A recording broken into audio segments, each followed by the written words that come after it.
To truly understand Nicki Minaj's behavior, we got to go beyond the headlines and look at the core psychological drivers in her chart. And I mean her astrological birth chart. So, what I'm not trying to do or trying to portray to paint a picture of anyone when I do these readings, and I'm prefacing this for Nikki, but I'm prefacing this for any chart that I read. I will try my best never to, paint any or frame anyone in any kind of way. What I'll try to do is to review and to go over. To go over is pretty much just the archetypal patterns. So we're going to start with her engine room, and your engine room is of course your Mars placement. Her Mars and Pluto are exact square at 28 degrees. This is kind of like a faded of compulsive aspect in a way. And your Mars is your will and action. So her Mars is actually in Capricorn. And so Mars is actually exalted in Capricorn. So she actually has a good drive.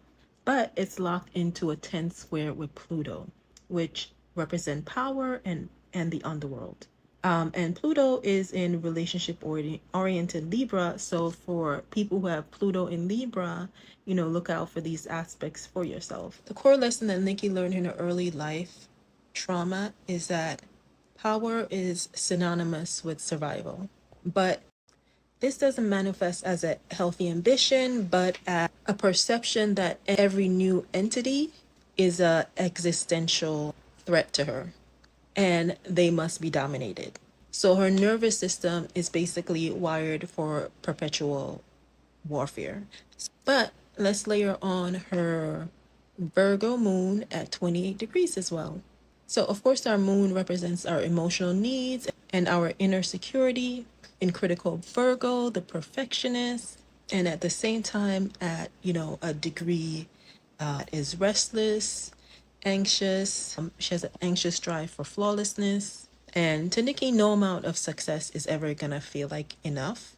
There's no rest. There's only a perpetual state of hypervigilance and self-critique. And if you're a Virgo, you know that. If you're a Virgo moon, even worse. So with that, it's like, with the Virgo moon, it's kind of like you never feel secure because you're always hyper vigilant. Your nervous system, which is, your stomach area, you're probably gonna always feel anxious. You're never gonna feel successful or good enough. That's one of Virgo's main voice in your head. Good enough. I'm not good enough. And even at the pinnacle of your success, or even we're analyzing Nikki of her own success, she still has an inner critic. And that inner critic is always going to tell you to do more, to do more, to do more, to be better, and to eliminate all your flaws. So when you have like strong Virgo placements, there's no rest. There's no peace.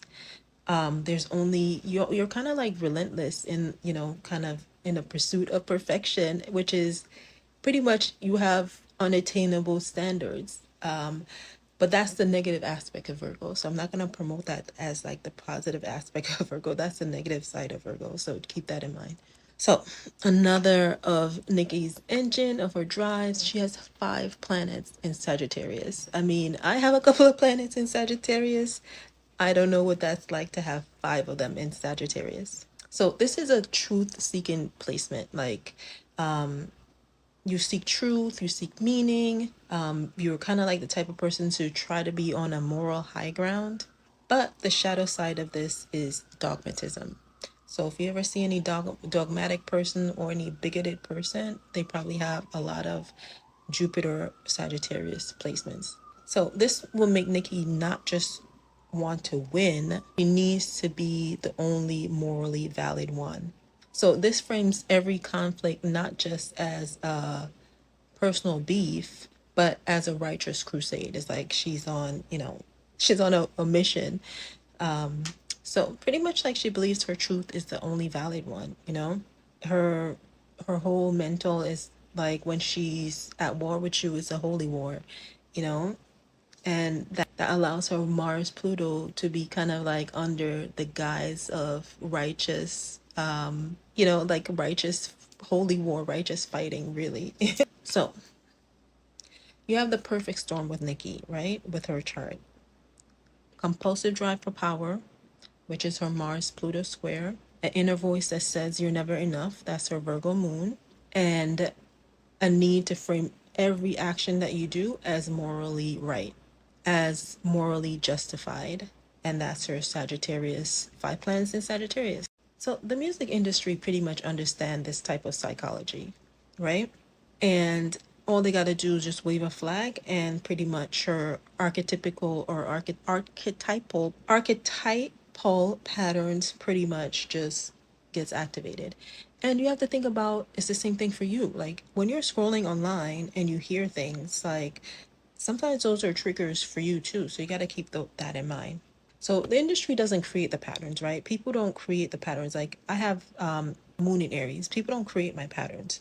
So when I get angry, it's not that someone is getting me angry. I already have that pattern. So all they have to do is just exploit it, right? So pretty much what the industry does with Nicki is just position new artists as a threat to her, which triggers her Mars Pluto survival instincts, fight or flight, and her Sagittarius placements, which is, righteous battle. She's in a righteous battle with you. And her compulsion becomes their profit. So Nikki was, in this whole industry, especially when we're talking about hierarchy and things like that, she's not a villain. Like this whole industry is more setting you up to be tragic. And what is happening is just like, like Shakespeare said, all the world is a play, right? So this is playing out pretty much her karmic script, which is your chart, is pretty much playing out on a global scale. So the Queen energy is not just a title to Nikki, it's kind of like her own person in a way too. Because she's not essentially, how do you say, when you talk about, I don't like talking about higher vibe or lower vibe, but I guess that's like the easier way for me to explain it right now.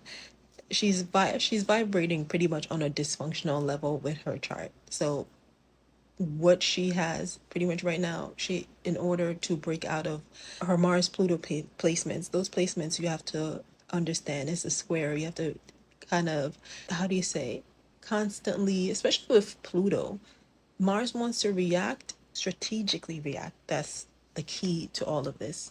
So strategically react, that means that you have to slow down your nervous system enough in order for you to think and stop blindly reacting. That's just my little bit tidbit in that. So this is pretty much just a summary of her chart. If you want to dive in more, I have the full post on my blog. Link is in my bio. Now.